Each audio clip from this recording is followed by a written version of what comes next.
This week, we're going to talk about economists, and they might as well just release posts saying, look, ma, no brains. We're going to cover the economy in 2023, last show of the year. Be kind, stay safe, and enjoy the show.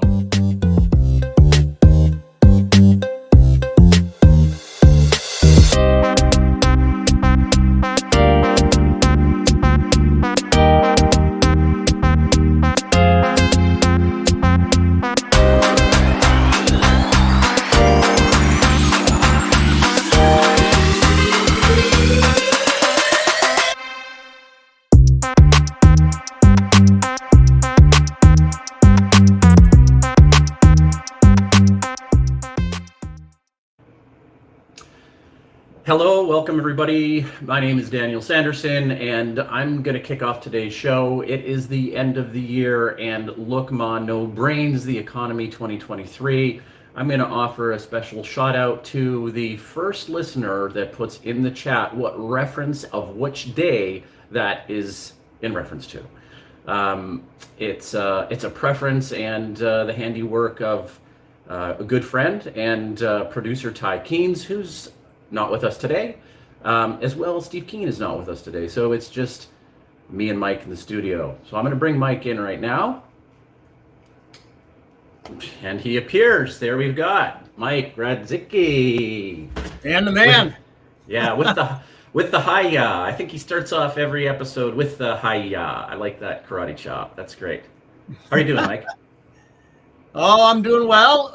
Let's see what's going on this week. So it was our last week of classes at Worcester Polytech, and so in addition to exams and stuff, which means I got a lot of grading to do this coming week.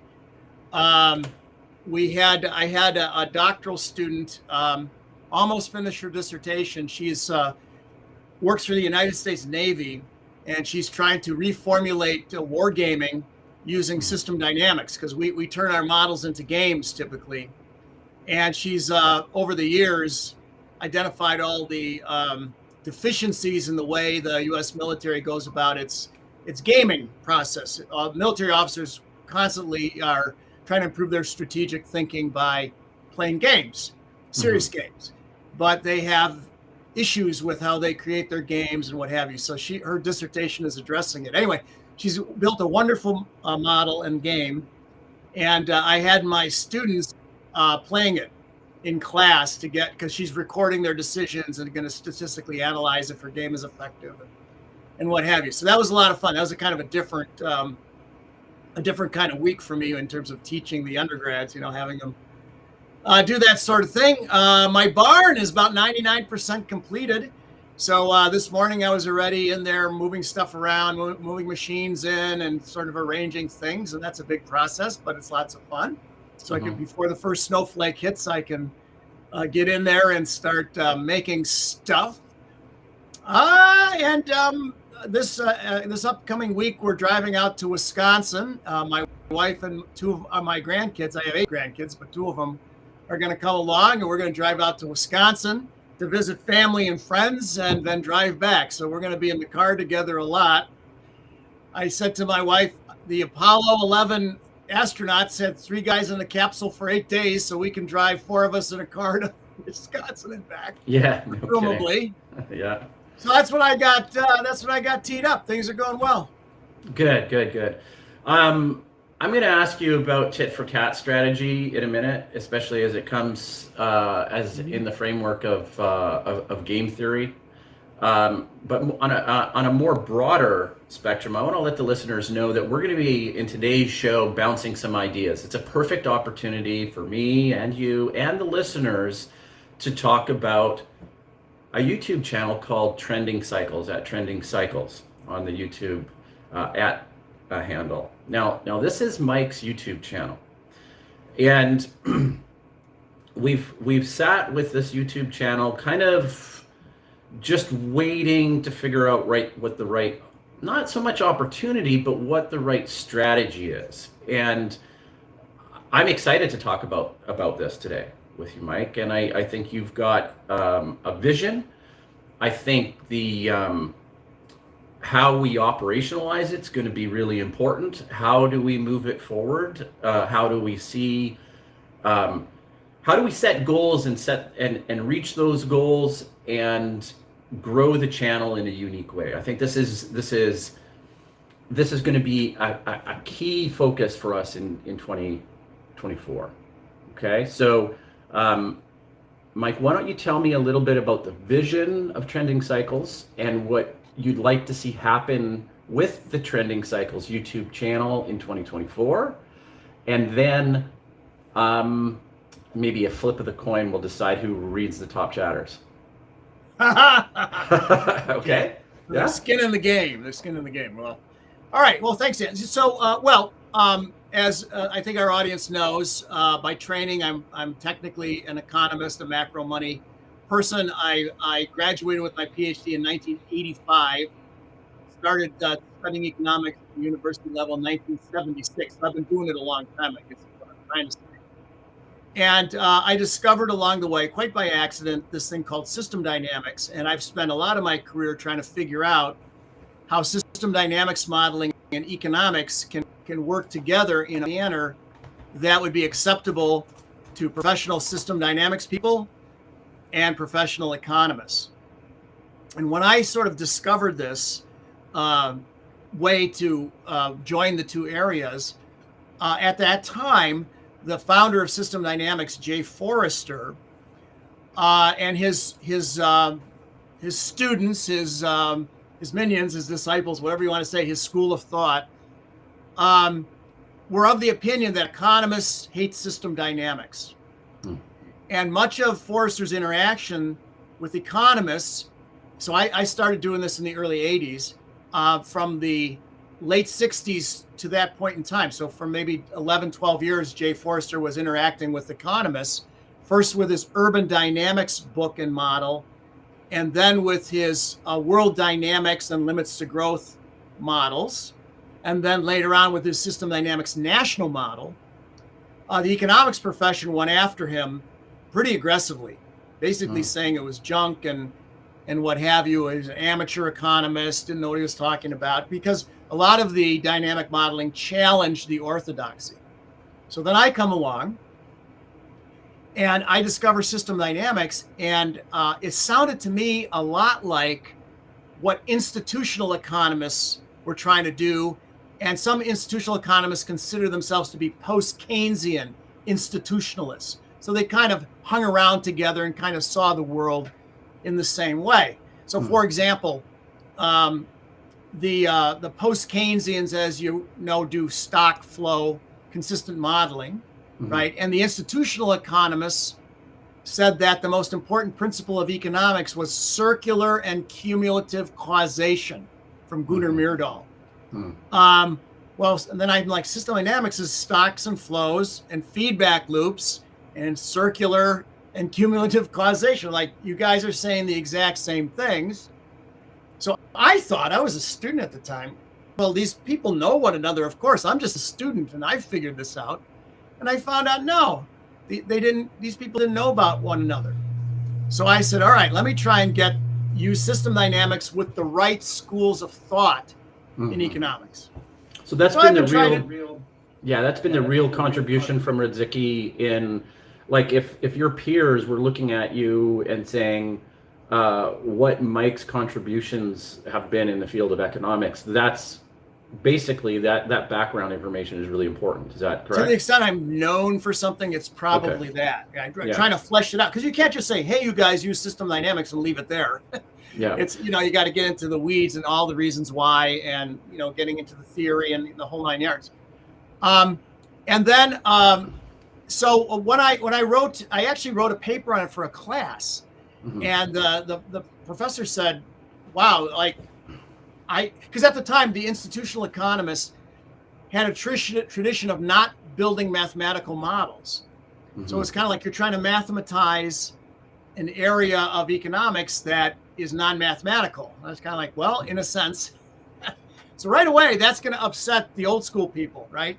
Because back then, what were they using if they're not using mathematics? I mean, this seems to be, the tradition back then, and I'm talking, this is when I was doing this, is like 1981, 1982, that era, was the case study approach, like the Harvard Business School, where you have a rich sort of narrative or story. right? Now, that doesn't mean there isn't a table with mathematical stuff in it or whatever. It's not like they don't know how to do math, these economists, but rather in their minds, math meant sort of the constrained optimization neoclassical edifice. And they just said, that's no good for doing economics. And then in their minds, that was mathematical economics or econometrics, And I was like, because simulation modeling wasn't very well known back then in economics. Was certainly known in engineering and what have you. So I embarked on writing. So I wrote it in a paper, and the professor said, we got to get this in print. I think you got something here. And that happened. And then I was asked to give some talks, and particularly younger people, doctoral students and what have you, got interested because they're looking for something new. But in the 80s, there was no internet. There was nothing like this that allowed us to teach somebody remotely, right? So how did somebody said, I want to learn how to do this. It's like, well, get on a plane and go to MIT. That's the only place they really taught it at that time. There are a couple places here and there, but not very, very many places. So I said, we need a place to go where we can develop the curriculum and get it going. So that's why I moved out to WPI, because they were all engineers. And they said, well, you're using an engineering tool to teach economics, and you're going to be teaching economics to engineering students. Yep. So I came out. That's why I came out to WPI. But it's still tough. It's if you have other economists in your group, in your department, let's say, they don't do it, right? And so they're looking at what you're doing as weird. They just don't understand it. They don't necessarily think it's bad or wrong. It's just not economics, meaning it's not the standard stuff. So you're teaching them the non-standard stuff. Well, where are they going to learn the standard stuff? Mike, what I want to do is, I have a sneaking suspicion that although we love the background and it's great, I wonder to know our audience. Does the audience find it valuable to hear a lot of the background, or do we want to find things really quickly about what we can do with system dynamics and where the opportunities are for undergraduates? These kinds of things is what I want to talk to after the top chatters. And I tell you what, let's do something. Let's do it in a shared environment. There's a right and a left.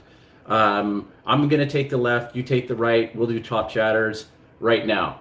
How's that sound?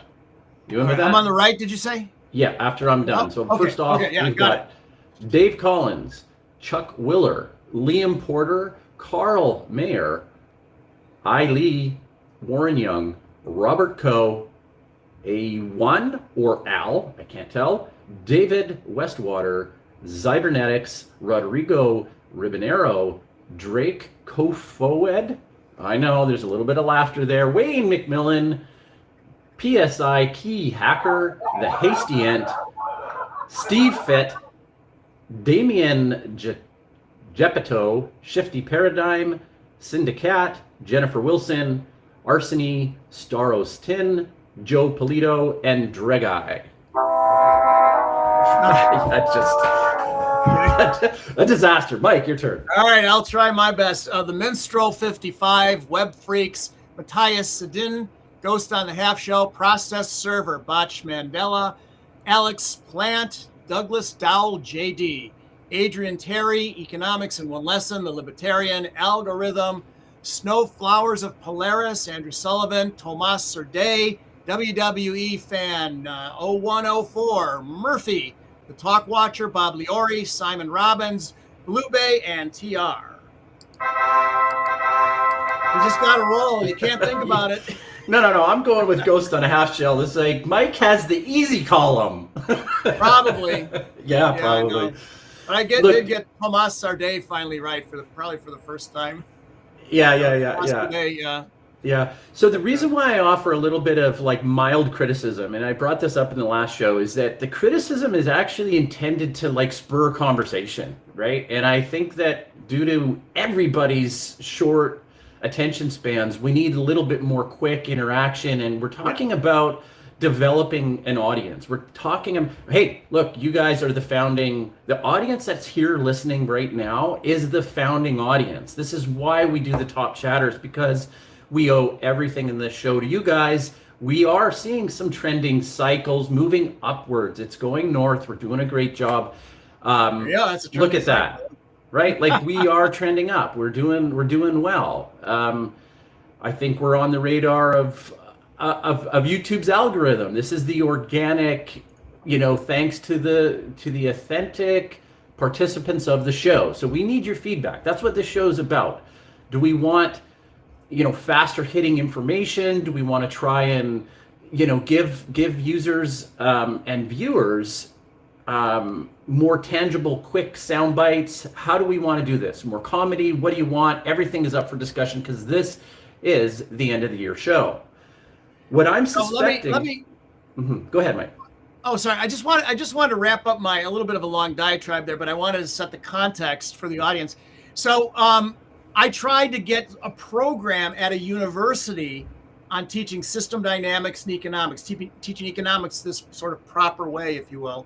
And it really hasn't gone according to the way I drew it up in the dirt. So I think Trending Cycles, therefore, is a non-university entity where we can do what we want. And prepare a curriculum, and using the modern technology we have here, YouTube videos and what have you, educational platforms, at a very low price relative to a university degree, show the world how to do proper economic modeling with system dynamics. And lastly, I think there's three groups of economists out there or modelers who do similar stuff, but they don't talk to one another. The system dynamics people, some of whom do economic modeling. The stock flow consistent modelers, those are post-Keynesians. They do dynamic modeling. They use discrete time. We use continuous time in system dynamics. And then the folks who follow Steve and use Minsky, which is a continuous time package. And we all do very, very, very similar things, but we don't talk to one another. And ideally, Trending Cycles and this broadcast would be a place to bring those communities together.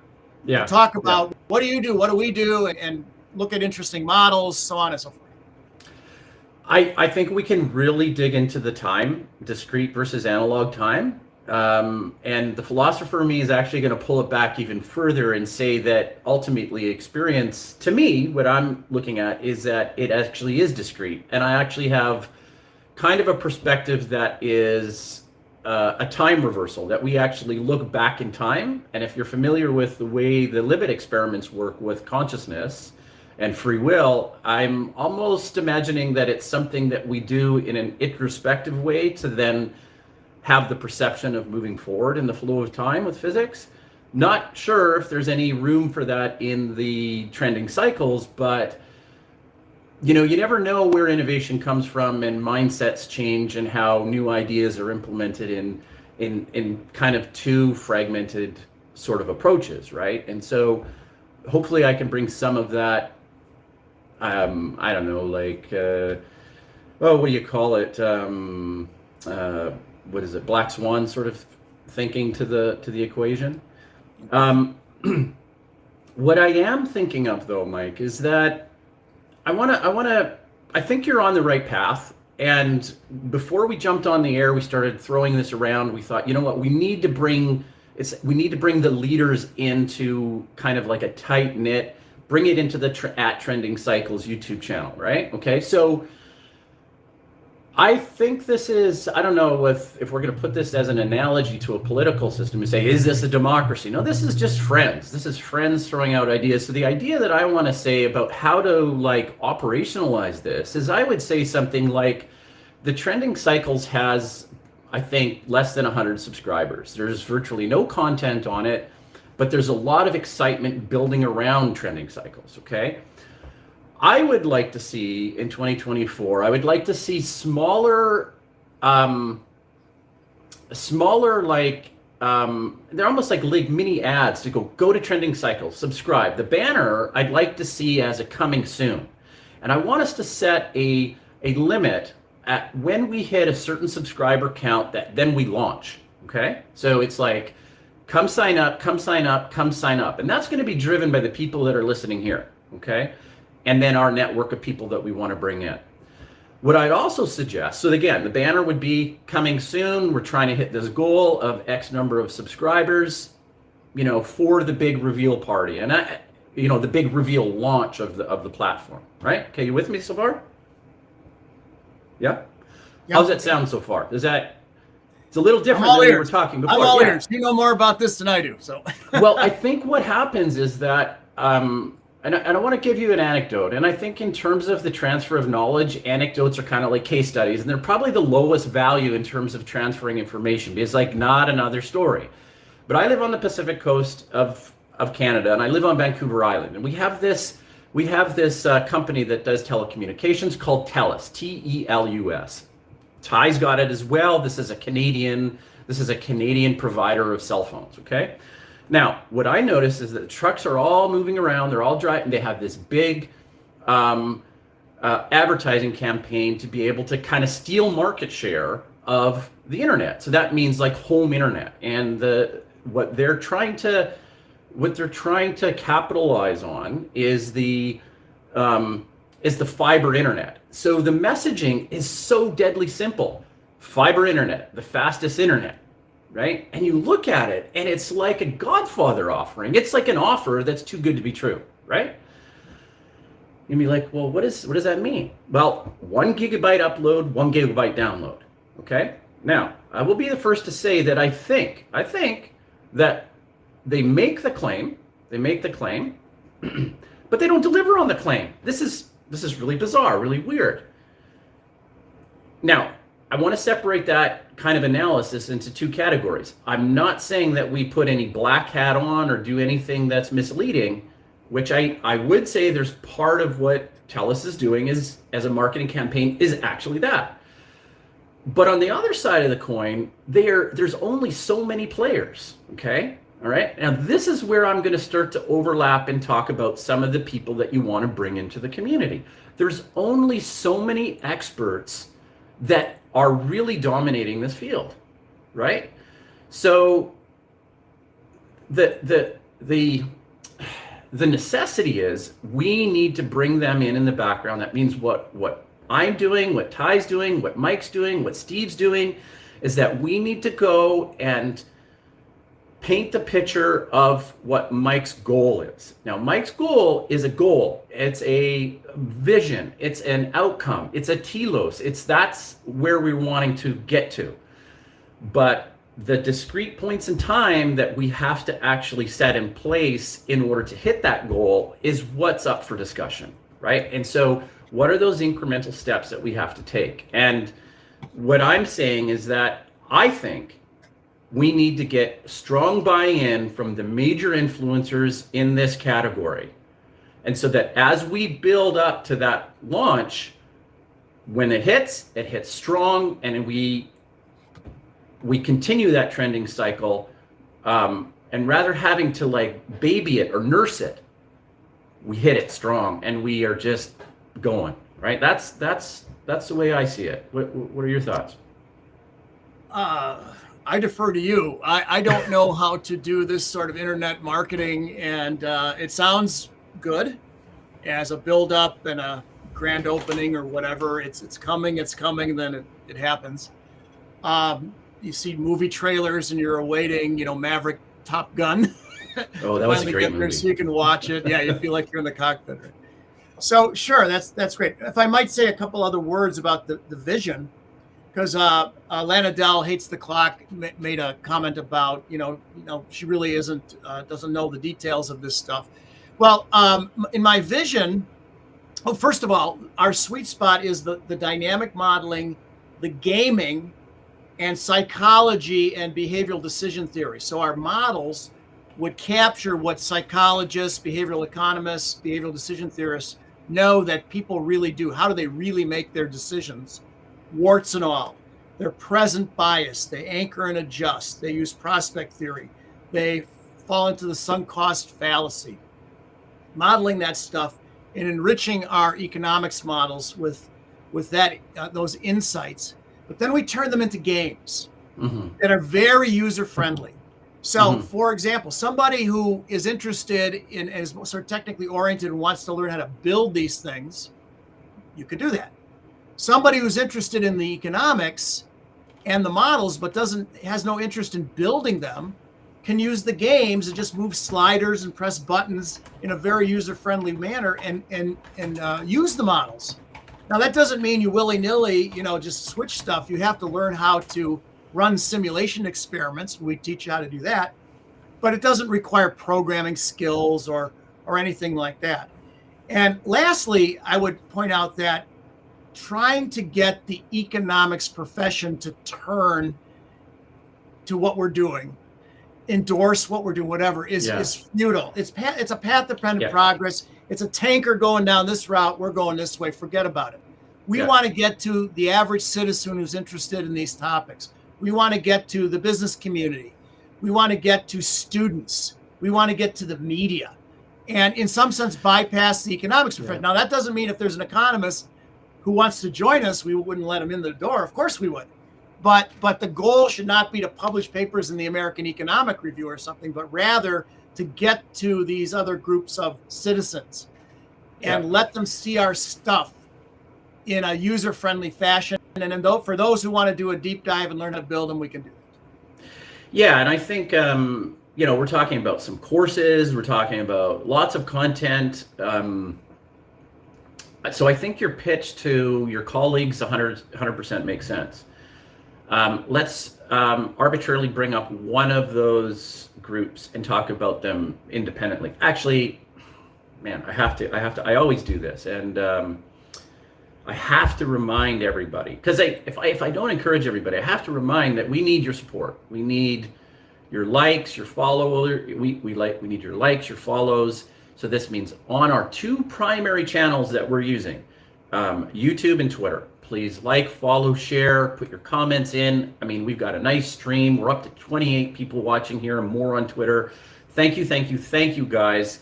If we have any more people that start to join the top chatters list, we're going to have to, I don't know, we're going to have to dedicate half the show to thanking all the people. That's a good problem to have, I think, right? Okay. Right? That's a good problem to have. Okay. So Mike, what is the first group that comes to mind in terms of new blood?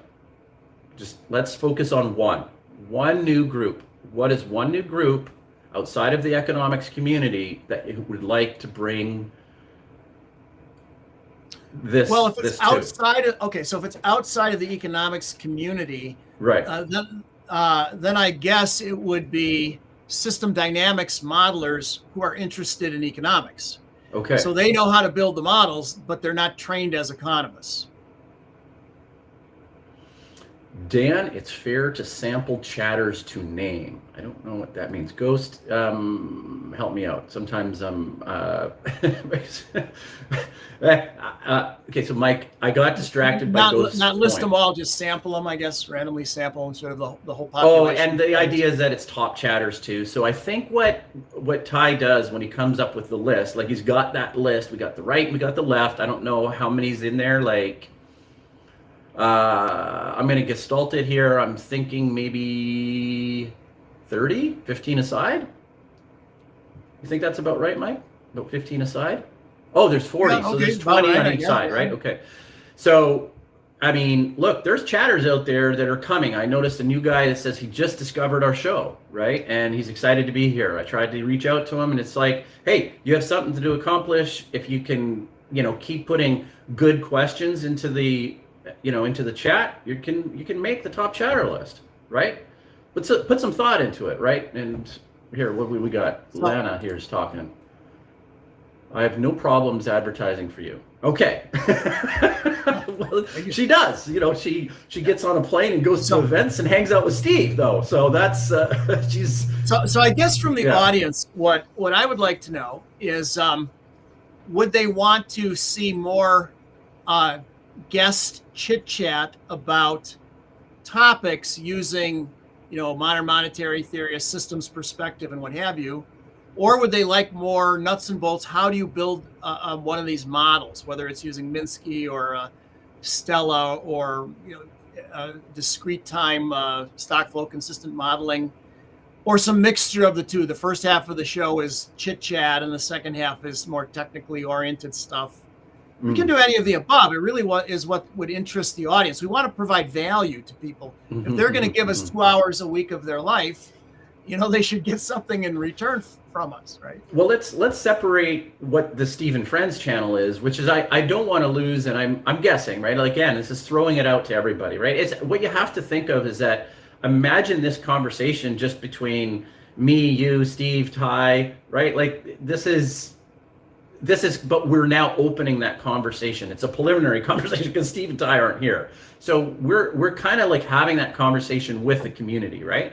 And what I would say is that one of the benefits about the Steve and Friends channel is that there is this nice light chit chat and guests. And so what I would like to see is quick, it's almost like promos or quick advertisements that come in, and we're on the Restream platform, right? So there's a very easy way for us to play boom. It's almost like a little bit of an ad.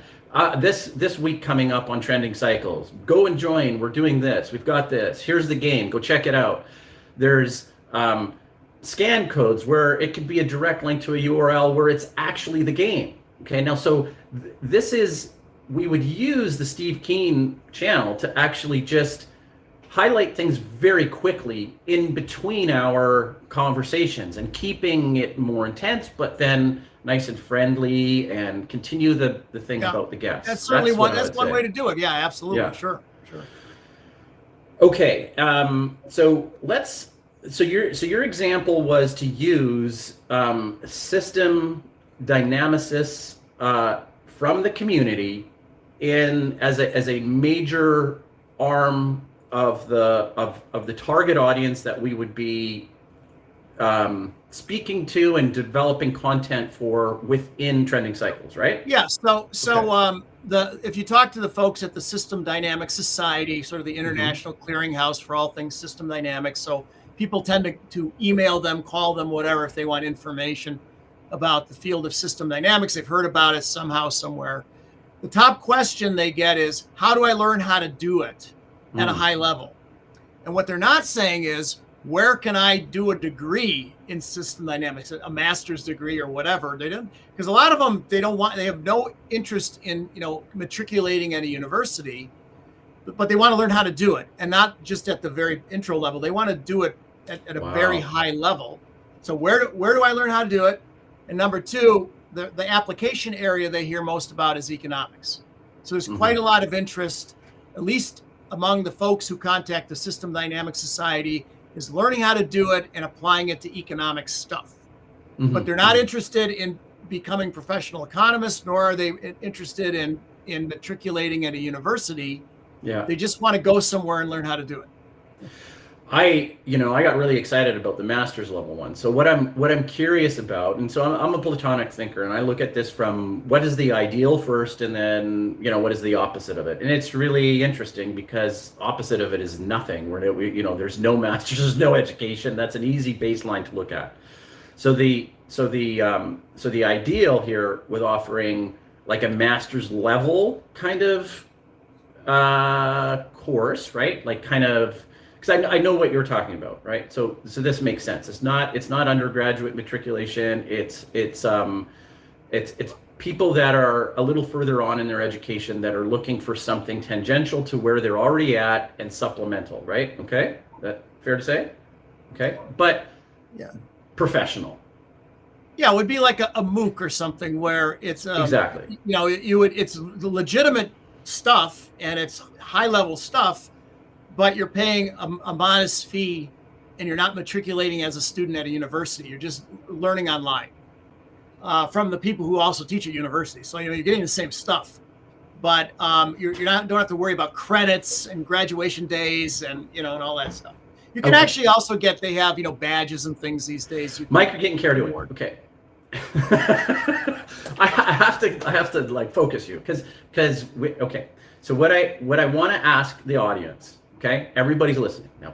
This question is for the audience, so I'm expecting to see some answers in the chat. Okay, what does everybody think about having a third hour? And it's more we could call it the Trending Cycles hour, but it's it's more the Mike Gredzicki hour, right? Probably Trending Cycles, but more Mike's going to take more of the lead. Modeling with Mike. Yeah. See, he's thought of that. That was good. So I told him to stand down, right? But then he comes up with these moments of brilliance, like he does. He has them, right? Hiya back, right? Okay. So let's see here. I don't see you guys. Come on, guys. I'm leaning on you. The largest issue would be the time commitment. I hear you. 3 hours is a lot to ask. 3 hours is a lot to ask. Okay, so that's good. That's good modeling with Mike. Okay, yeah. Lana's hating the clock, but she's warming to the idea, right? She hates the clock, so she's kind of in perfect juxtaposition with, who was it that said that ghosts on a half shell? She's like, I think it's a she. It's the time commitment. But Lana hates the clock, so she don't care. She's like, yeah, all good. 1 hour, 3 hours, 5 hours. She's game. She's good. Okay, so now we didn't really discuss what actually is going to go into the hour, and I think if I'm reading Ty's prompt correctly, he's saying it could actually be a full hour of him playing guitar.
Yeah, that was great. That was you can play the guitar. Yeah, it was great.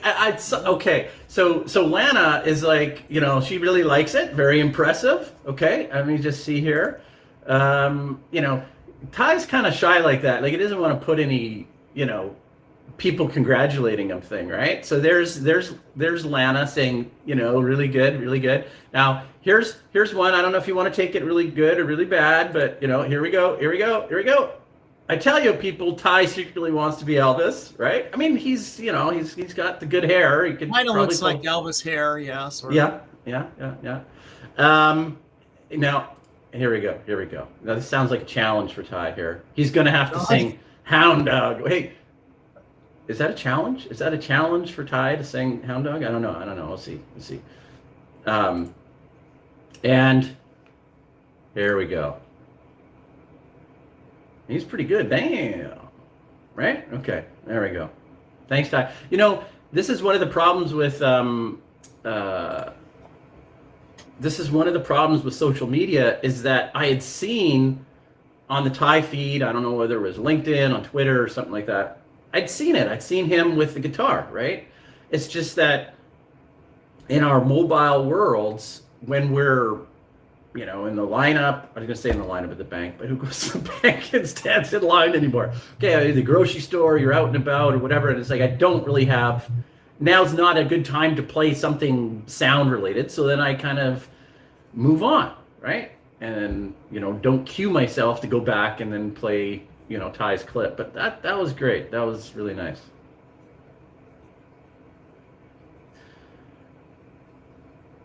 What do you think, Mike? I think the man has a lot of talents. I play the radio, so anybody who can play an instrument is awesome to me. Yeah. Okay, so if we're gonna backpedal and go back to what we were talking about, games, using the Mike Redzicki show for, okay, I know what I wanted to ask, and back to the Platonic thinking. Is it possible to actually make this an accredited master's course? What would take to have this? I know you got the furrowed brow, but come on, take a deep breath, right? We gotta do something that makes it stand above the noise. So I mean, talking to administrators, saying, look, here's what we're going to do. This is of real value. This is a university accredited pathway. What do you think? So universities have online education programs, including my university. We're not the only one. Mm-hmm. And, and there's, edX and all these things. So the short answer is yes, it's possible. But from my interactions at my school, the administrators are worried about tuition dollars. So they're going to want to know how much money's coming in and how much money's going out, and they want more coming in than going out. And if you can show that, then you maybe they'll hear you and let you do it.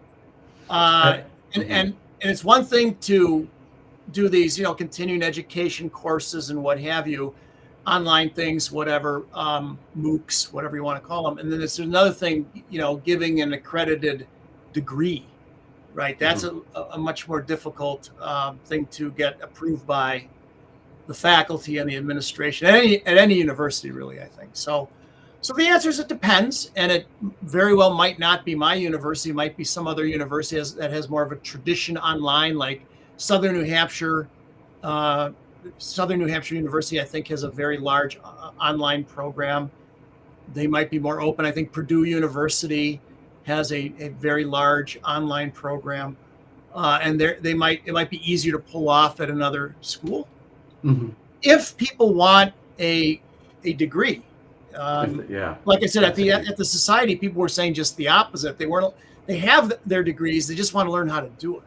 Or another common thing is you'll have a doctoral student somewhere else, and for one of their dissertation papers, they've come across system dynamics and want to learn to do it for their paper, but they don't need university credit. They're already in a doctoral program somewhere else. Right. Mm-hmm. Yeah. Okay, good point.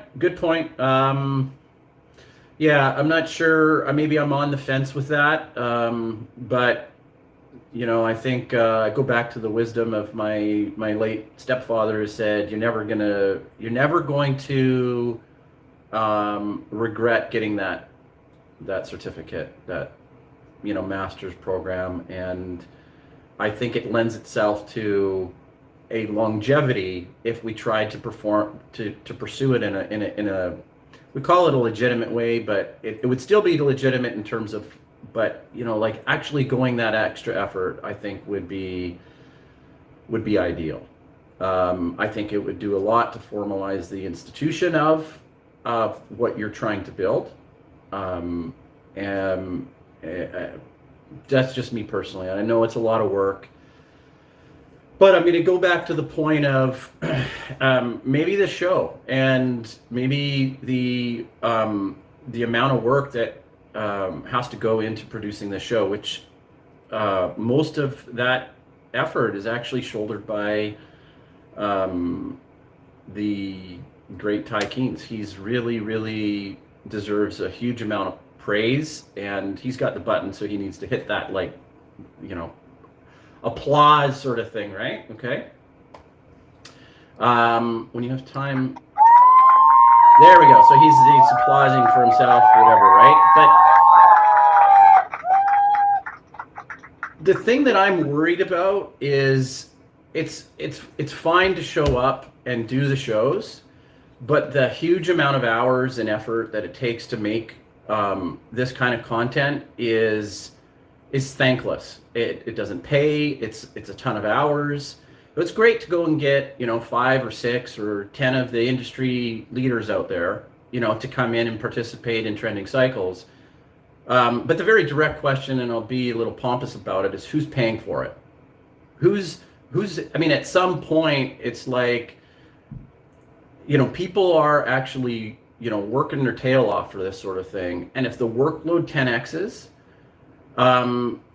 that pathway to something substantial means that, everybody's coming in, not oh, it's okay, it doesn't cost anything. It's like we're really putting some effort into it, getting some investors, getting some dollars, making this like something really substantial, right?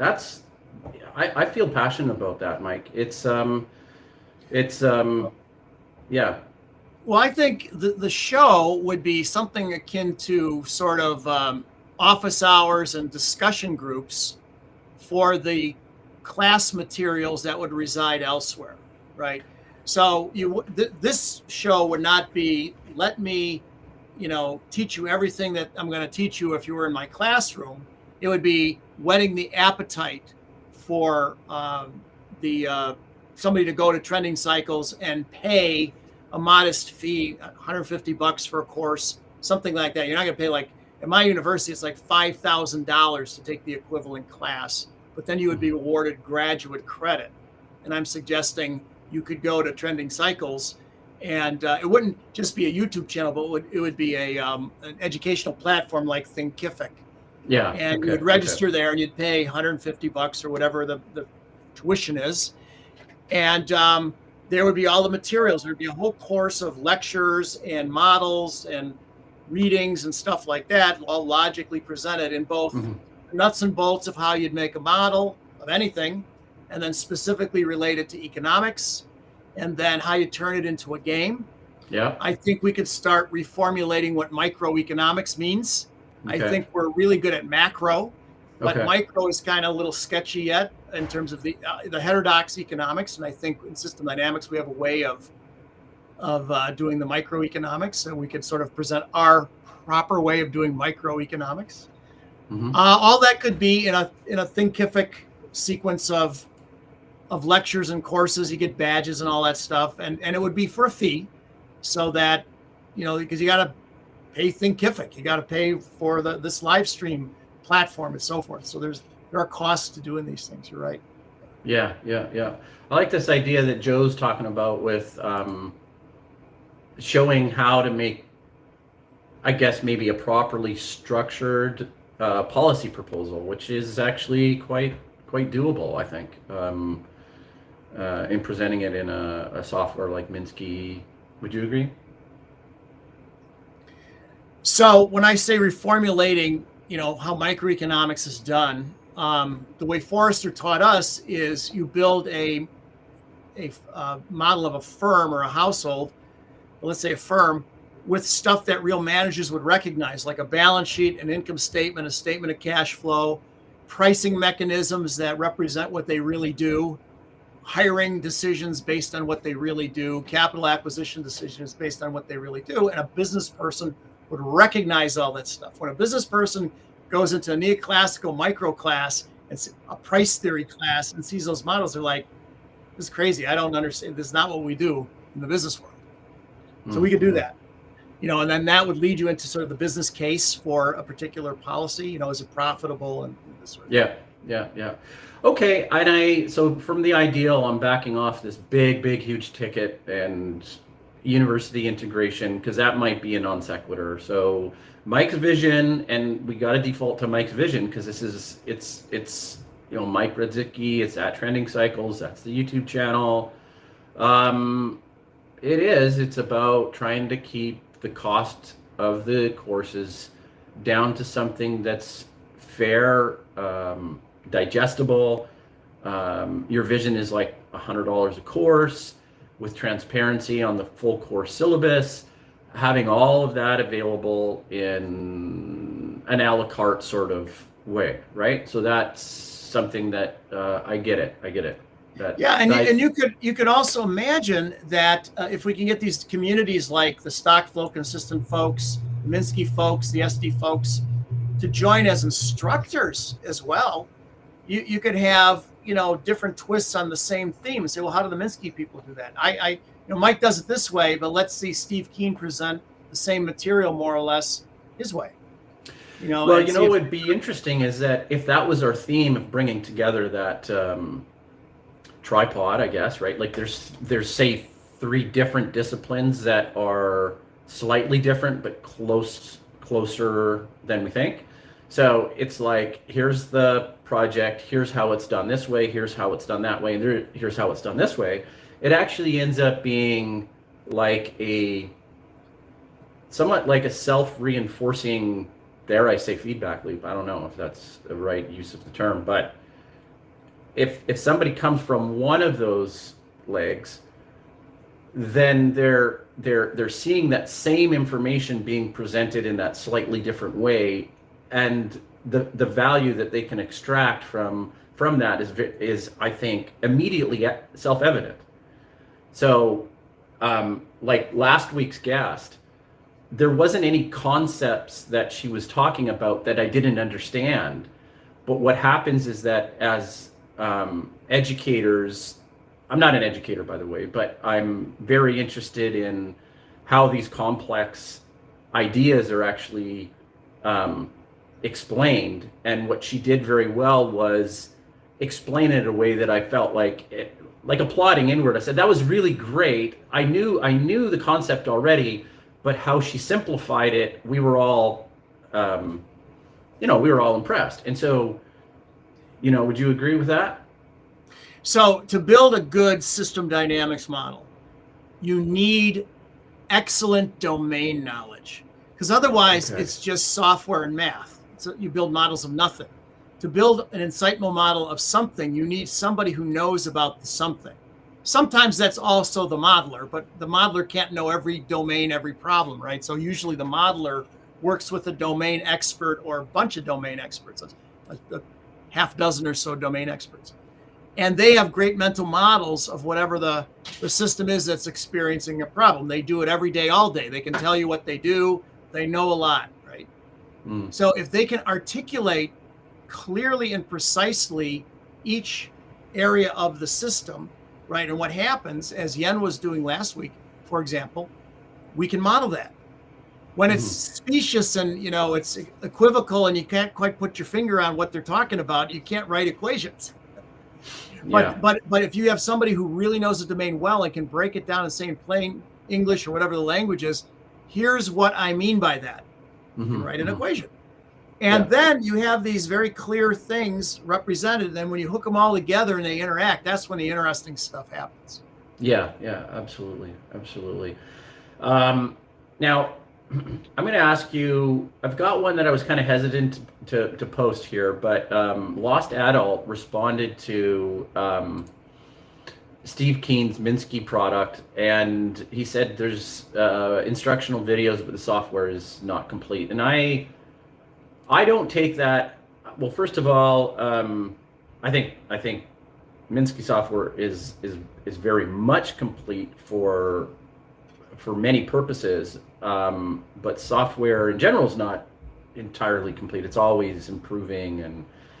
And would you express a similar sentiment for Lost Adult here, Mike? Yeah, I agree wholeheartedly. So let's give kudos to Steve and his programmer, whose name escapes me.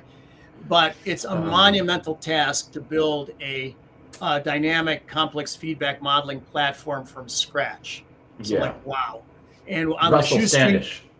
Yeah, Russell. That's right, Russell. And pardon me to him for forgetting his name, but yes, excellent programmer. So to do that from scratch, is on a shoestring budget is phenomenal. But I agree, it has, the software doesn't have a lot of features that, let's say, System Dynamics, more mature with more resources behind them, have. And so you're handcuffed in your ability to do certain things in Minsky that you can do in VenSim or Stellar, PowerSim, these sorts of programs. On the other hand, Minsky does have some features that are quite nice. We can build godly tables in Stella, for example, somewhat easily, not quite as easily, but you can do them super easy in Minsky. Steve's insistence that Say that again, though. Say that again, because I thought so. You're saying we can build godly tables in Minsky not as easy? No, I said just the opposite. I said, you can build them in Stella, but not as easy as Minsky. But easier in Minsky. Yeah. Right. Okay. And also Steve's insistence, I believe, that you have sort of a LaTeX capability to look at the equations of a Minsky model in a format that an economist would appreciate is very useful. I'll tell an anecdotal story. We published a book a year or so ago called Feedback Economics, and I asked Mark Lavoie to write the introduction to the book, or the preface or whatever to the book, which he happily did, and I really thank him for that. And as a co-author, he received a copy of the book, and I had a paper in the book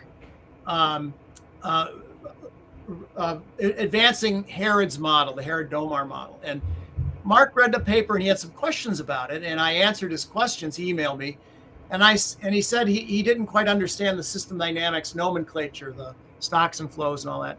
So I said, well, I rewrote the model in more traditional math. I said, well, here's, if you want to look at the same model with a different, go from Fahrenheit to Celsius or something. And then he was like, oh my gosh, now I see what you did. He was a bit confused before, but when you put it just the exact same thing, but a different presentation that Minsky allows. So Minsky will do that you say, but then it'll show you in a LaTeX format the traditional equations. Then the folks who don't understand this that you see on the screen, but understand the traditional math, they go, there you go. Then they see it. So that was revealing to me that just switching from Fahrenheit to Celsius or French to German, whatever you want to say, and suddenly a mind was open. You could, we made a connection. Yeah. And so that was, so Minsky has some. What I'm getting at is Minsky has some features that are very nice. Yeah. And that other programs do not have, but other programs. And I think it's probably they've been around longer and they've had more resources poured into them, have more features that Minsky doesn't have. Yeah. And what Ty's showing here is a biophysical model, but I don't know if it's so much about the biophysical model specifics rather than just under the hood and what the interface is. And he was showing the math, he was showing the stocks and flows and how the variables and the parameters are set up, and the equations, right? So anyways, it's loading right now. It'll pop up here in a second. Well, while it loads, let me just take it off here for a second. I think that's really good. I'm gonna voice a little bit of frustration, I guess, like how to overcome some of this barrier. Where I'm coming at this from is that we've had Steve and friends on the show for over a year, okay? And we have fellow economists that are aware of Steve, they're aware of Minsky, and they're like, yeah, I just don't use it. And we're like, well, maybe could you give it a shot? And it's like, yeah, okay. But like, it's just not, something's not happening. Like what is this like failure to adopt or failure to transition? What is it? Like, I mean, amongst our friends, we can't get them to use the software, and so you're like, I just, and it's not just economists, it's like, there's other people that are, that would benefit from using Minsky, and they're just, they're not using it. So a longtime system dynamics guy named George Richardson once was telling me that, system dynamics looks easy, particularly with Stella, with bathtubs and faucets. And he says, it's so damn easy until you try and do it. try and do it well. Yeah. And he said, really, if you think about it, the problem is the same thing. I think he told me this a long time ago, but like that Isaac Newton had, allegedly he was sitting in the courtyard at one of the colleges at Cambridge, and an apple fell from a tree, And the insight for his Newton's his laws of motion hits him, the dynamics of the heavenly bodies. And he said, "What are we trying to do with Minsky or system that were find the dynamics of motion of a socioeconomic system?" He says that that's not easy. That's very hard. The software might look user-friendly, but it's hard. It's easy to do system dynamics modeling poorly. It's hard to do it well. Well meaning the models are technically correct and insightful, telling you something you wouldn't know without the computer. So even if you build a modest-sized system dynamics model that's technically correct, if you always know what it's going to do before you hit the go button, the run button, what have you really done? You've taken a concept and made it formal, but you haven't learned anything. It's when you have a complex, dynamic, nonlinear feedback system, and even if you've built the model, you don't really know for sure what it's going to do when you make a change and you rerun it. Now, if you do that a lot, you begin to learn, which is kind of the point. But that's where the true, and that is not easy to do. That is not, let's take a quick course, now I know how to do it. It really takes effort. So that's why we have games, or that's one of the reasons why we have games, because not everybody can do that or has the time to do that or wants to do that. I mean, learn how to build a really PhD level insightful. But they're interested in the models themselves and the insights and what have you. And if that's why we can put these user-friendly interfaces in where people just have to move sliders and hit buttons and throw switches and whatever to test their ideas. And so that I think is the intermediate zone between the folks who, it's like I need a car to go somewhere and I'll use it all the time, but I don't need to know how to build the car. Some people have to know how to build cars, otherwise we wouldn't have them. But a lot of people just want to use the cars. I see. Okay, so now you're talking about something, very interesting, and so could you give it to like a municipality to talk about how they allocate budgets? Oh yes, a traditional system dynamics problem is allocating a scarce resource: people, time, money, whatever. And how do you do that? There are competing demands. Absolutely, yeah. Interesting. Yeah. My first doctoral student, Shelley Friedman, interesting story. He was a dentist and a skier. Terrible ski accident, wrecked his back, could not hunch over a patient anymore. Transitioned, sold his dental practice, became a professor of healthcare policy, and he had a doctor of dental medicine, a DDM, so that was his terminal degree. He was a doctor.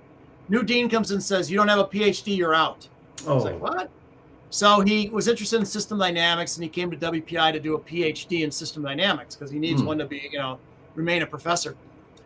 He wanted to do something with healthcare, but he had to do an interdisciplinary PhD. Long story we won't get into, but anyway, we had to put him on a committee consisting of economists and civil engineers. And the civil engineers insisted he do pavement management. And there were a lot of jokes about filling potholes and filling cavities and whatever.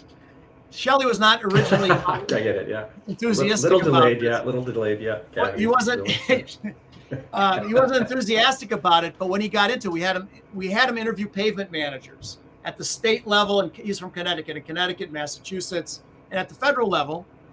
And he found out that they all said the same thing. If I had more money, more revenue, I could do a better job on the roads.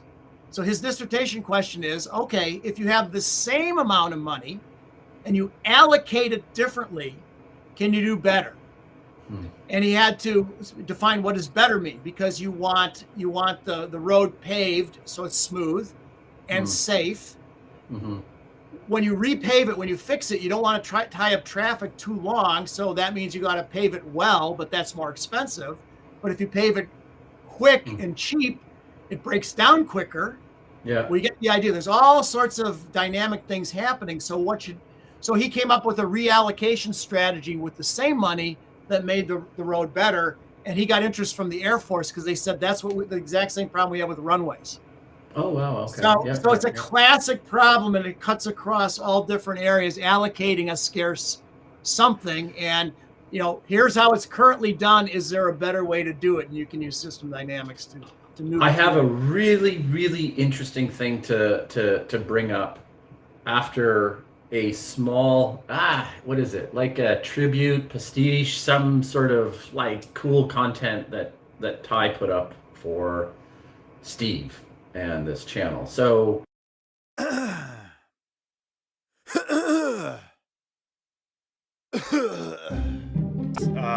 well, he's best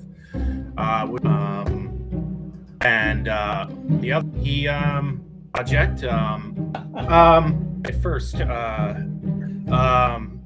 right Yes.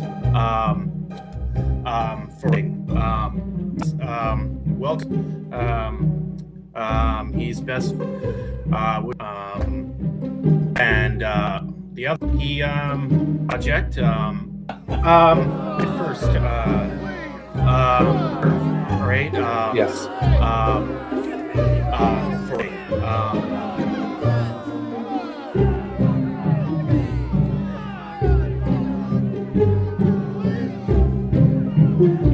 What a horrid noise.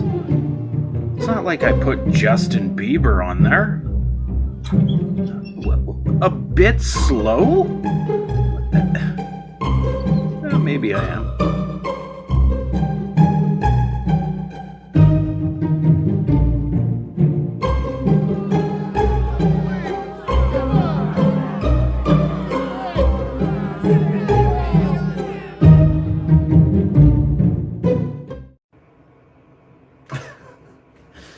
yeah, no, that was a good one. Yeah. Training wheels. Yeah, if you're not used to hearing yourself or seeing yourself, you're sometimes horrified by the ums, and I don't really look that way, do I? Yeah, you do. Yeah. There's almost a way to think and speak without doing the ums, where you put the at the forefront of that mind's eye and literally stay away from the ums as you're it takes a conscious sort of like then once you do it, it's like it's right there, right? It just, Then you hear it. Then you that's finally the hear it. subconscious thing. That's about as Freudian as I get, and it has nothing to do with my mom or my dad. So anyways, So I thought I did pull up. I had the question though, Mike. I had a really good question. Go ahead. And no, I'm going to let you continue, but bring back I have this question. So go ahead. Well, while that little clip was playing, I pulled up a couple of slides here from one of my classes that kind of looks at the same thing done with Minsky and with Stella. And I was wondering if the audience would want to see the similarities and differences real quick with a little modest model. Who wants to see that? Come on, guys. Vote with an or an ah. Yeah. Okay, we're gonna force it on you. We're gonna just force it on you. We got the teacher at the front of the room, and he's showing you. So can you pull that up, Mike?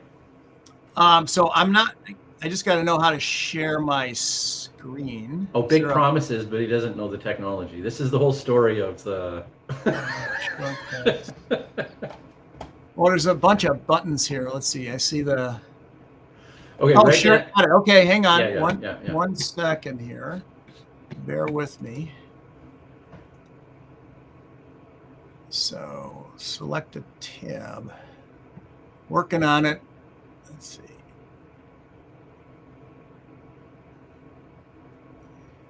I like Lana says meditation hour because it does. It feels like the, like the the yogi So.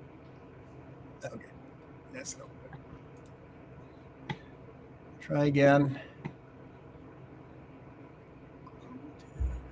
Well, I guess we I gotta just embrace the ums, but we have to. I'm gonna get Mike to half listen to this question as he's searching it, right, and see how well he can actually. Oh wait, no, it's up. We got it. Mike's found it. I can see it in the back room here. Okay. That one over there. Okay, so bear with me. Where? Let me hang on. I'm almost there. Do you see? Yep. Full screen. There we go. Hang on.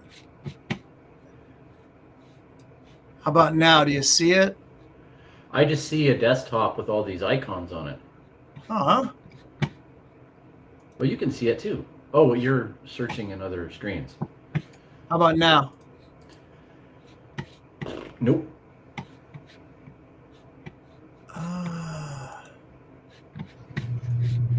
How about now? No. You have to switch the screen. When you share, you got to share that one particular screen. Yeah, no, understand. There's a laundry list of screens here. I'm just trying to figure out which one is the one here.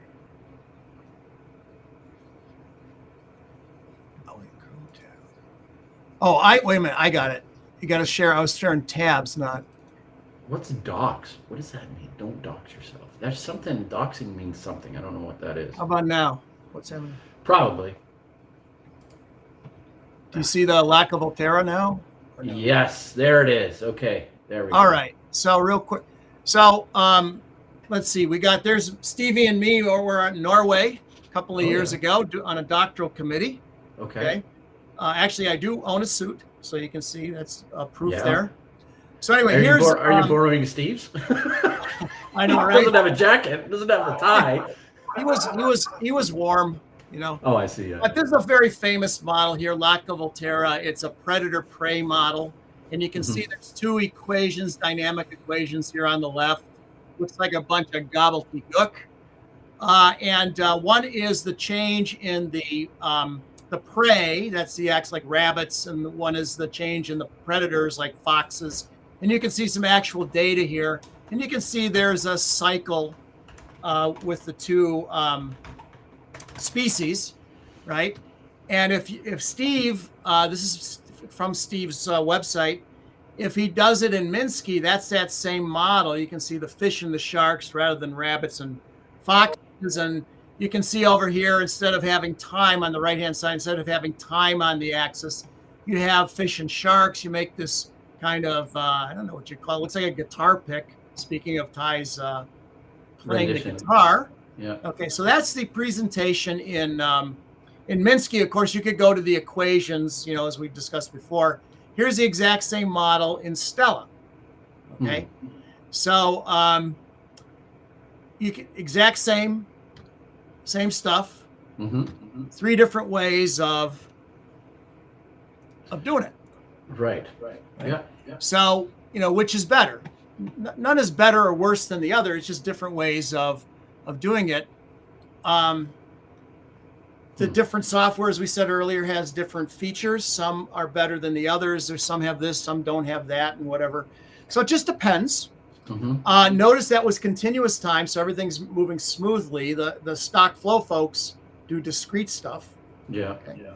But they could probably do a discrete version of that model, right? It just depends on. So we were all kind of singing from the same sheet. I didn't understand that, actually. I thought, so you're saying the stock and flow people actually do discrete, but I kind of mentally... equations. Yeah. Oh, with the difference equations. I see. Okay. But and we do differential equations. Differential equations. Yeah, no, I get that. And that means that it's in discrete increments, right? I guess so, yeah, because it's under the curve. It confuses the heck out of people, because in order to do continuous time modeling, like time and rivers and so forth flow continuously, they don't do this, right? Yeah.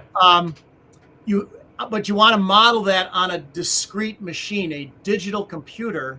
Yeah. You have to only approximate the continuous flow, because a digital computer cannot take infinitesimally small steps in simulated time. Yeah. So you're still taking discrete steps, just really small ones. Yes. And so you're using difference equations to approximate the differential equation. So people get confused in that and think it's a difference equation software or technique, and it's not. Its discrete time is used to approximate the continuous time versus you're working in discrete time. An economist, yes, okay. So I was Yeah, right and- on that, but not okay. Yeah. and Interesting. economists tend, Steve and I are weird in that way. Economists tend to use discrete time dynamic modeling because economic data are released monthly, quarterly, Yeah. annually. So Yes. there's a tradition of sort of building discrete models that would sort of correspond to data releases. Yeah. It's all discrete. It's all packets of discrete. Yeah. Anyway, so I'm not going to get there on the perception thing again, but. And then it further confuses people because at times in a system dynamics model, we'll put in discrete formulations because the circumstances that we're cornered in require a discrete representation of something. And that's perfectly okay. It's in the software. You can do it. Yeah. So well, that even muddies the water even more in people's minds. But I mean, mathematically, a circle is what, right? A series of infinitesimal Yeah, that's how lines they around the originally center, right? calculated pi and all that. That's right. Yeah. Right. So, okay, I want to put another kind of pathway of, is it approximation, problem solving, okay, when it comes to allocating resources. And this one has to do with probabilities in big data. So I remember reading a book on big data, and I think it's becoming a bit of like falling into the realm of what is big data? Like what is that big data? But I read a book. I can't remember the book. It's just now out in the ether, the author. But there was an issue about exploding manhole covers in New York, I think. Okay, and so they would have this pressure build up in New York, and the facility managers or the people that would go and fix the manhole covers are like, we just simply don't have the resources to monitor all the manhole covers in New York. It's like an impossibility, right?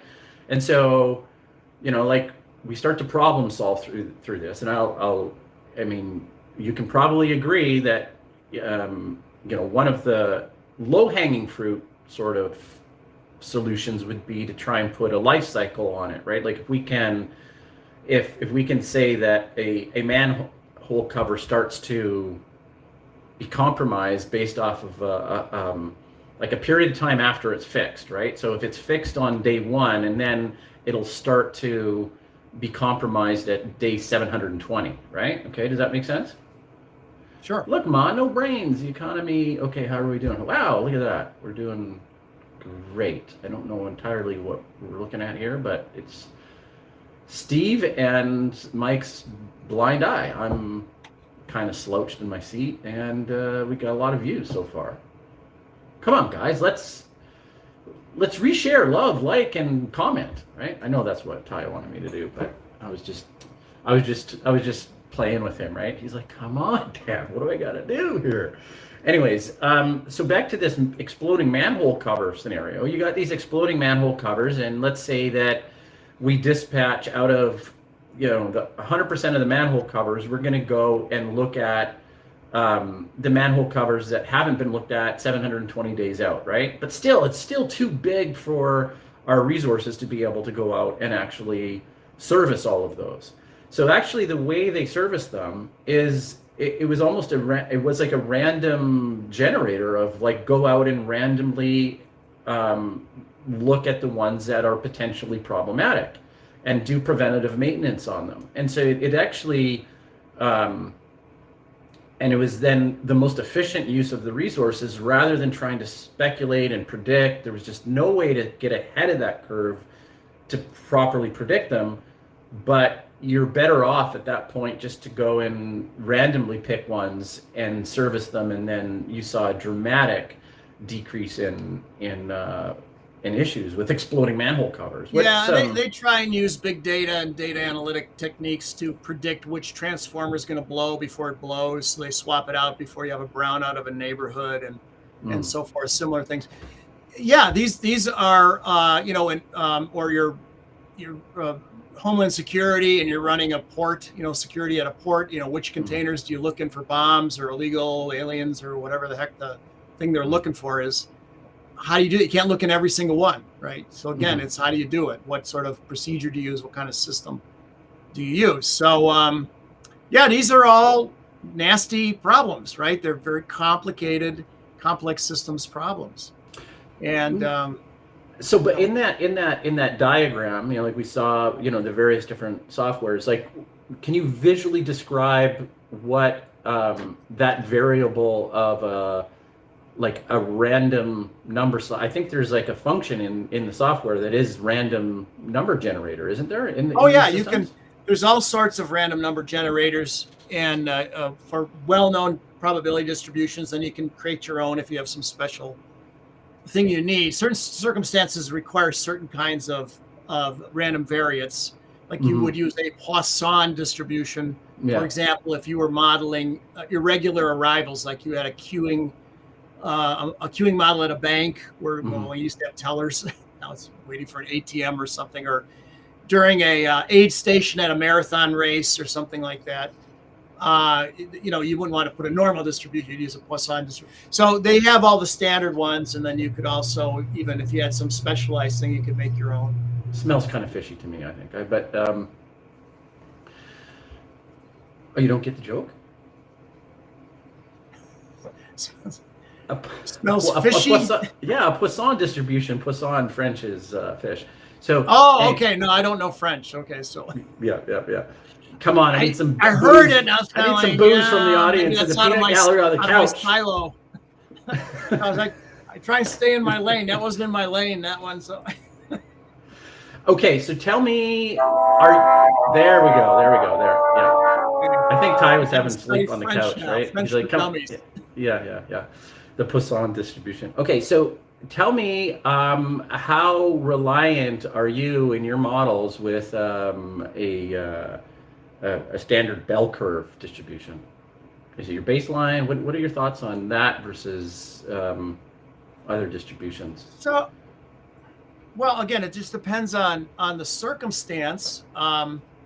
We do switch our models from deterministic to stochastic with noise, and you want the noise to be properly represented in the model, depending on what you're trying to mimic. Right. We use noise to represent things that we're not explicitly modeling. So you might say, the price of my product is my unit cost plus a markup due to my competitor's price. And then other things like relative functionality, relative delivery delay, relative perceived quality, but I'm not explicitly modeling all that other stuff. So I'll just jiggle it with some noise to represent the other stuff. Okay, so that represents sort of random shocks that are perturbing the system from the outside. Think of a plane flying along smoothly, but it's being hit by rain and wind bursts and stuff like that, and it's dealing with the shocks.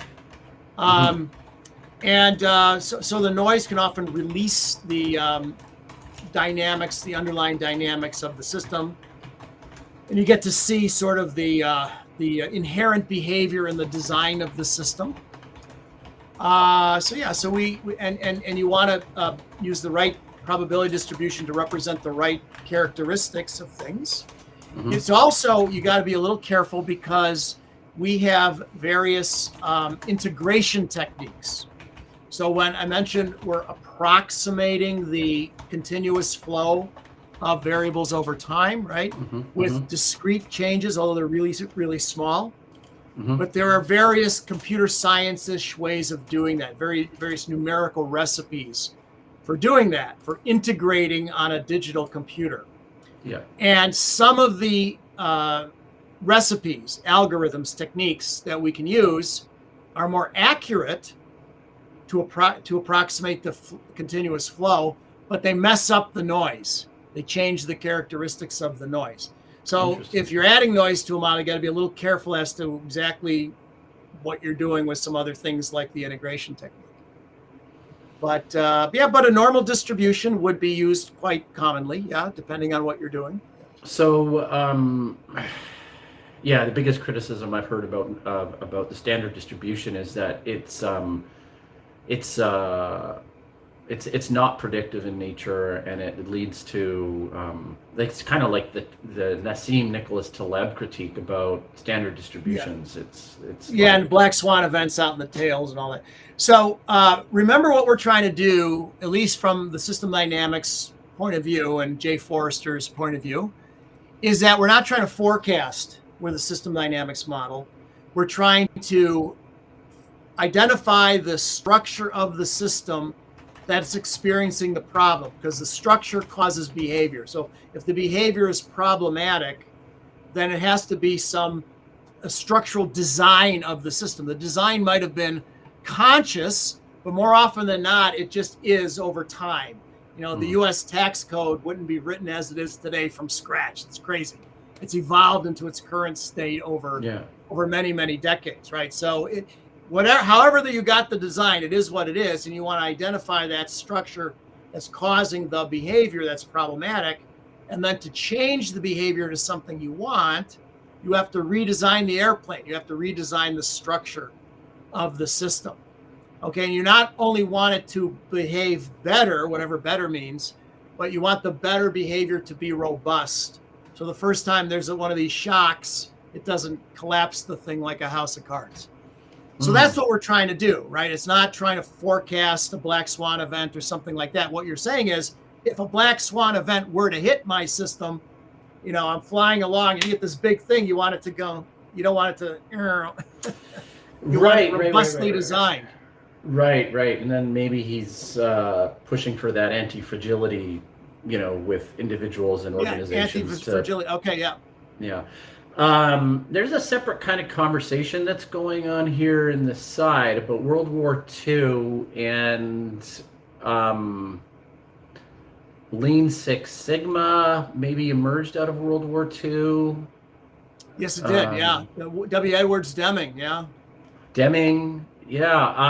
I haven't been able to glean what a question there was. Audience, please help me out if you have something that you can throw in front of us that we can chew on and discuss. But what can you say, Mike, about Deming and this Lean Sigma 6? What can you... Well, my understanding was that the story is that after World War II, Deming, who was, I think he was an MIT statistician, was asked to go over to Japan to help with the census, after the war, like who's left, let's count them up and whatever, so rebuild the country.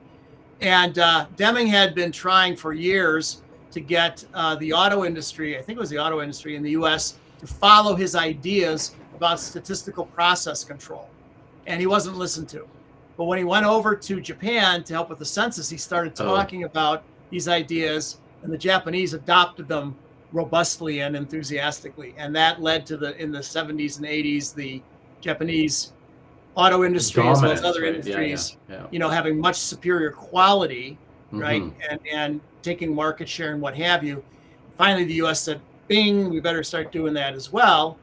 And the idea was that as a manufacturing process is proceeding, anybody on the line, not just a manager, but wearing a tie and a suit, but anybody on the line, if they see something funny, they can pull up a cord and stop the system and fix it, rather than you make 2 million of the widgets and then sample, and if the sample looks good, send it out the door. Stop now, there's a problem. A drill bit has become loose and is making bird holes, or drilling too deep, or not drilling properly, or whatever the problem is.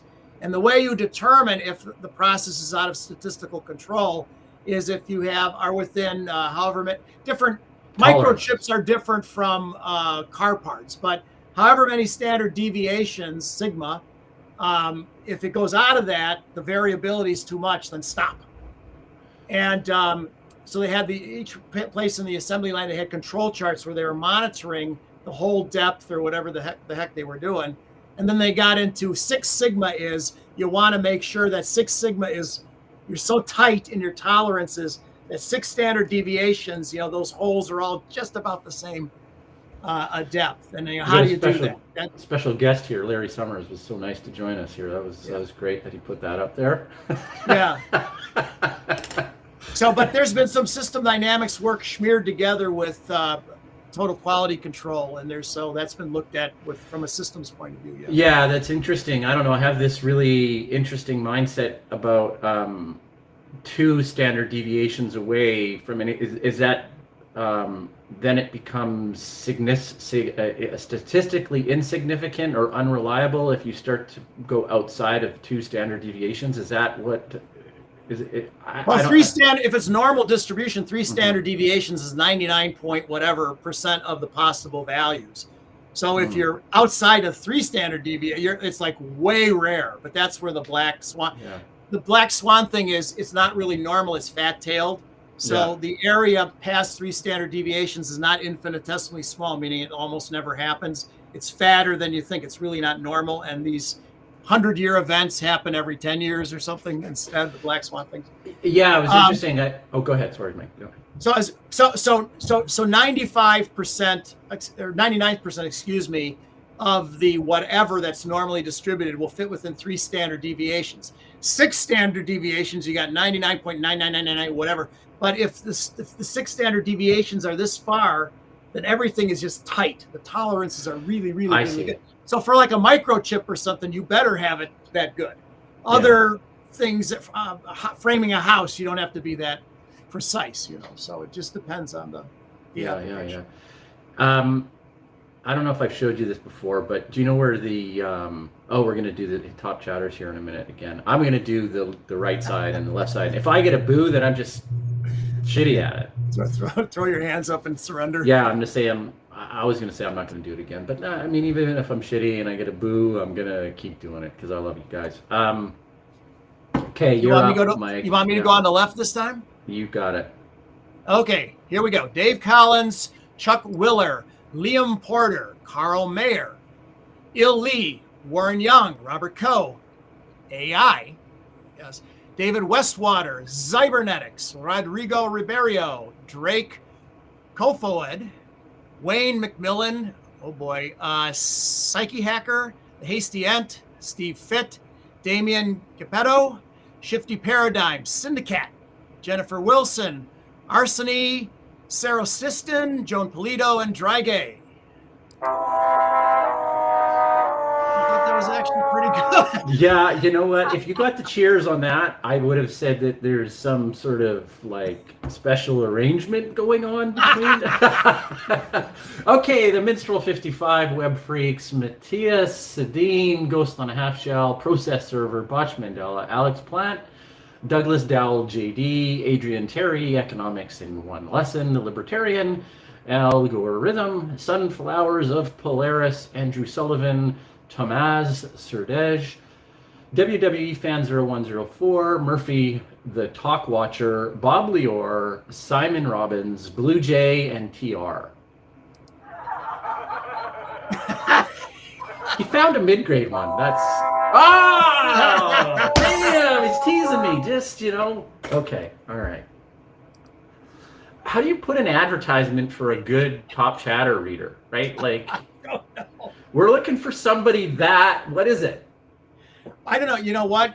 We have the same problem every year at commencement where they read every student's name as they walk across, and they're trying to spell them out phonetically and whatever, and the poor people up there are desperately trying to get it because mom and dad are in the audience and all that stuff.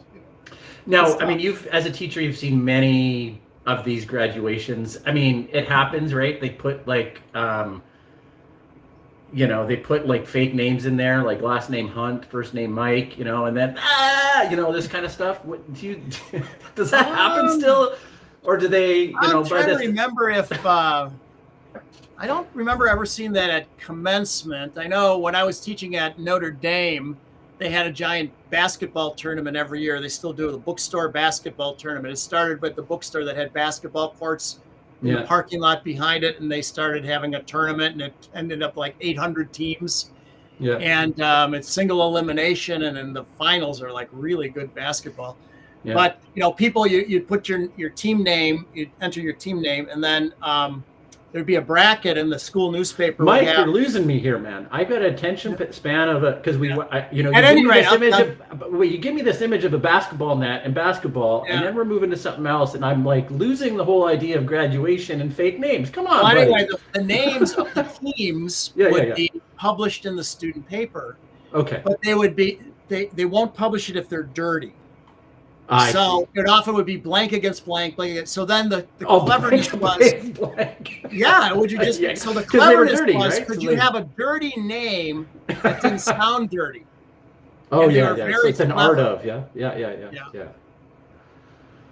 Okay, all right. Okay, I'm going to go back to what I was going to show you. I don't know if I showed it on the show before, but Mike, do you know the origins of the Pareto ratio? Oh, I know Steve goes into that a lot. I don't remember the origins exactly. It was from ancient Greece, and there's there's. Is that where you're at now? Well, that's the virtual, but this is a casting of a sheep bone.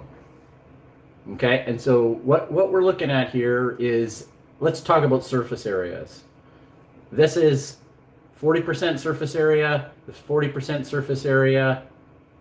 Or 40-40-20-20, or 40-40-10-10. So it ends up being an 80-20 rule, which is Pareto. And this is what the ancient Greeks used to throw. They'd call them a Venus throw. And unlike Yahtzee, where you want to try and get everything the same, the Venus throw is that you get each one different. That was the Venus throw. And it revealed some sort of probabilistic thinking, 80-20 rule, Pareto, before we described it as such. So it came from bone dies. Literally. The Greeks, they did it once again. Didn't know that. 80-20 rule makes a lot of sense. That lots of stuff follows that. Interesting cocktail tidbit. Yeah, I mean, I think the probabilistic thinking is really powerful, right? And I think right when you look at like making a claim that is supported by probabilities, then it's really important to get the back half of that in terms of how many standard deviations away from the mean are and how statistically significant are. And I think people have to get that type of logic built into or they need to communicate that in probabilities. For years and years at universities, we've taught calculus as kind of a, if you're in any rigorous area, you got to learn calculus. And if you have to learn some kind of math, it's calculus. And there's nothing wrong with calculus. When we do dynamic modeling, we're doing calculus. But if I had to pick something, I would pick, like, you can only learn sort of one math thing for the citizenry. It would be probability and statistics and, some basic data analysis. I think that's really important to get a handle on, more than being able to do derivatives and integrals and stuff. Interesting. Yeah. On its own, derivatives and that type of thinking and integrals, what pops to mind for you in terms of the most value for having a command of that kind of thinking? Well, you probably shouldn't buy a scratch ticket or a lottery ticket if you know that stuff. Yeah. That's like dumb idea if you know anything about probability theory. Yeah. Well, you want to be able to interpret the news. And if you have an understanding of statistics, like you see a graph in the paper, Wall Street Journal, I read it every day, Economist, there's graphs everywhere. Well, you can take the exact same ordered pairs that you're plotting and change the vertical or horizontal scales, and it can look dramatic or it can look like nothing. Exact same data. Yeah. Just knowing that, how to lie with statistics. The average, whatever. Well, technically the average can be the mean, the median, or the mode, right? In the simplest case, there's probably a weighted average as well. And technically it's all legal. You haven't lied. The average, whatever, is this, but it makes a difference if you're talking about the mean, the median, or the mode of something, right? It depends on, if you're trying to throw out the high and the low, like in diving or gymnastics or something, you use the median, right? But it just depends on what you're trying to do. And then, you got these, the governments are notorious for changing the way they do statistics. but not telling everybody. Well, they tell you it's not a state secret, but nobody really knows, right? It's just out there in some white paper somewhere. And then, they're often, not always, sometimes it's legit, but sometimes they're like, this will make our situation look better. So I think citizenry needs to know this sort of stuff. Yeah, I think you followed followed up on probabilities, if that's how I think you're answering that. But I was actually asking more about, like, let's go back to Newton and Leibniz. What does calculating the area under a curve and derivatives, like what was the immediate benefit for that? Was it projectiles and determining trajectories with laws of motion? What was the biggest takeaway that happened with derivatives and calculating area under curves? Yeah, rates of change and so forth. So in a dynamic system, right, nature integrates. Nature doesn't take derivatives. So change over time, the dynamics of a system occurs when flows accumulate in stocks. In other words, when flows are integrated. So the area beneath the curve, if x is time, right, and y as a function of x is the flow equation being graphed, then the area beneath there, that gray area, is the amount of stuff that flowed into the stock from x equals a to x equals b, time equals a to time equals b. So your stock has been filling up with that gray area. So the stock could be people, widgets, morale, money. The rate, as you can see by the curve, has kind of started to flatten out, I suppose, if that's the way, like, how right, but it's positive. So your fill, it's increased. The stock would be increasing at a decreasing rate, right? Yeah. Interesting. Yeah. Right. And now that's people get the confused benefit about of derivatives. So if somebody wanted to learn just some basic systems thinking, system dynamics concepts, and they're not going to write equations, they're not going to even play our games, you just want to arm them with some basic dynamic ideas to help them interpret the world. Teaching the difference between a stock and a flow is super important, okay? Because policies aimed at a stock are different from policies aimed at a flow, or a policy aimed at both. For example, people confuse the deficit and the debt. The debt is a stock, the deficit is a flow. Oh, they that's confuse really good. income and wealth. Income's a flow, wealth is a stock. They confuse a profit and loss statement and a balance sheet. Balance sheet is stocks, profit and loss statement is flows, right? If inflation is going down, prices are not falling; they're rising at a slower rate. So inflation went down from 7% to 5%. Well, prices are still going up, just more slowly. Oh, these are stocks and flows. See, and people, they're not taught those concepts, but simply knowing the difference. So you said inflation is a flow. Yeah, it's a change because it's a in the rate general of level of change. prices. Yeah. So if it's not deflation, if it's deflation, then prices are going down. But if it's still a inflation flow, it's still a flow. It's the change in the general level of prices, inflation. The upward and they're always change. going up. Yeah, interesting. And so is there something that you would describe the like the stock of goods and services incrementing over time? Like, because that is a stock. It is there's value or equity in So in goods and services. GDP. Oh, that's GDP is a flow. Well, GDP is a flow. Interesting. Yeah. Okay. So now they confuse people because they'll think about the general level of prices, the GDP deflator, as a basket that contains the price of a basket that contains GDP. All the goods and services. The CPI. The CPI is a basket of goods and services that the typical urban family of four would purchase, but consumption is a flow. It's not a basket, which is kind of a stock idea. What is the CPI?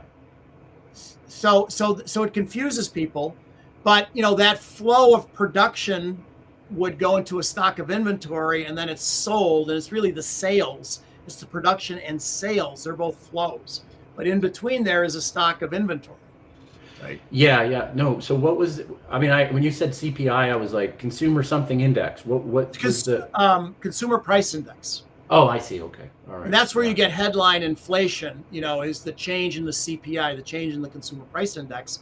And it's described as the price of a basket of stuff that the goods and services that the typical urban family of four would purchase. And a basket kind of suggests a stock idea. But it's not. It's a concept as a flow. Yeah. Right. So what's the corresponding stock relative to inflation? Like the total value of everything? Well, the general level of prices would be the stock, and the upward change in the general level of prices would be the inflation or the flow. And if the prices are going down, then you'd have deflation. The change would be negative or downward. And so sucking stuff out of the stock of price? So is moderate deflation so if I were to look at like moderate changes of inflation, like say for example in Canada, and I think economic policy worldwide hits a 2%, and it could be wrong on that, but it's like very small amount of inflation is actually normal. Yes, and desired. Okay. Creeping inflation, 2%. Yeah. But desired from a neoclassical, like this is the gospel. No, central banks around the world almost universally target a 2% core rate of inflation. They throw out food and energy because it's volatile, and they want that to be 2%. Why? Because 0, which would be theoretically perfect, the general level of prices is not changing, is perilously close to deflation. If they're off a little bit. And deflation can start all sorts of death spirals. Really, no good. Right. So they'd rather accept creeping inflation. Let's say 2% is the target, and we're good to go. Because we can see a trending cycle. We can see it. Yeah, trending cycles, man. They're everywhere. They're everywhere. You're going to see them everywhere. As soon as you're sensitized to them, you see them everywhere. So right at the beginning of the show, you talked about like the post-Keynesian, and it was like that.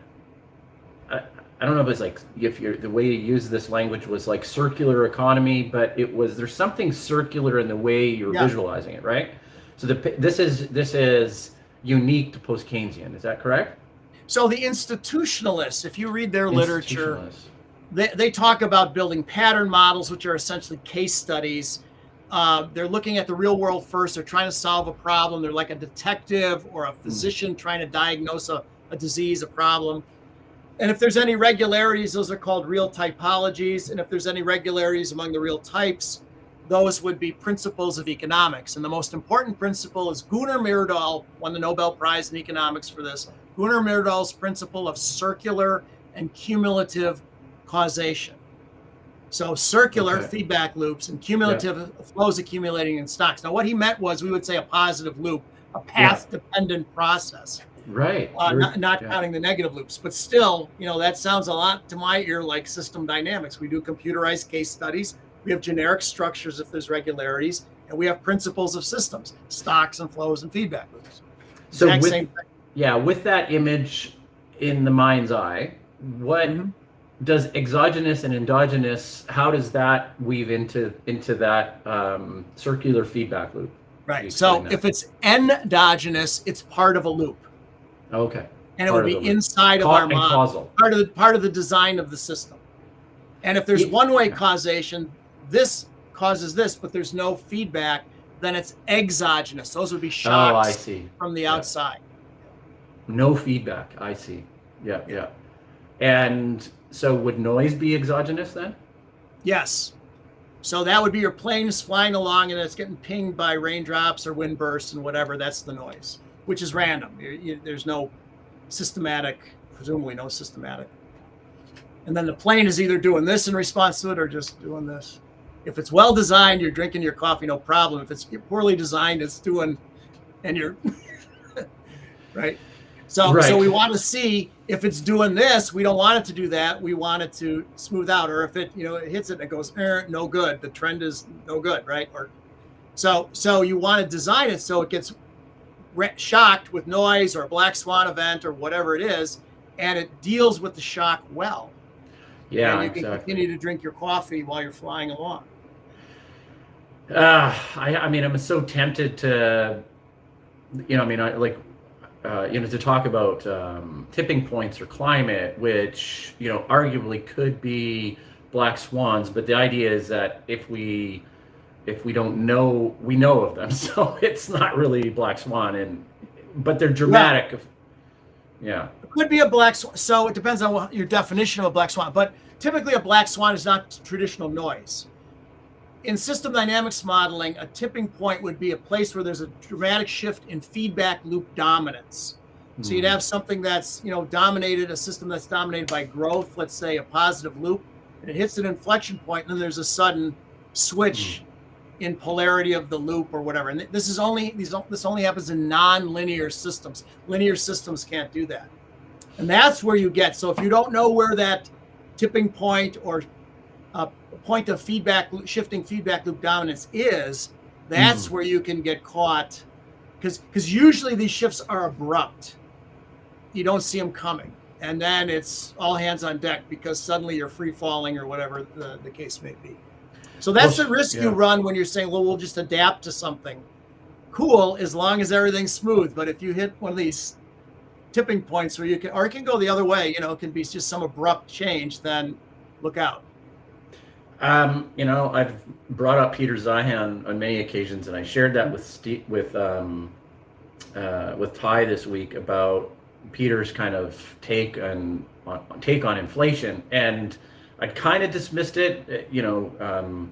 Ty explained that I think he'd said it's primarily an exogenous force, coming from the outside with not a feedback loop, right? Like a positive feedback loop. Is that? I've said that correctly, to define or explain exogenous behavior inside that, almost by definition. Is that right? There's a one-way causation. Something from the outside is hitting the system and disrupting it. And then you're questioning, how does it when it's been disrupted, how does it handle it? I'm flying along and I get hit with something. Do I just bobble a teeny bit, or do I go into some kind of terrible behavior? Yeah, it was interesting. But what Zeihan was talking about is that the inflation was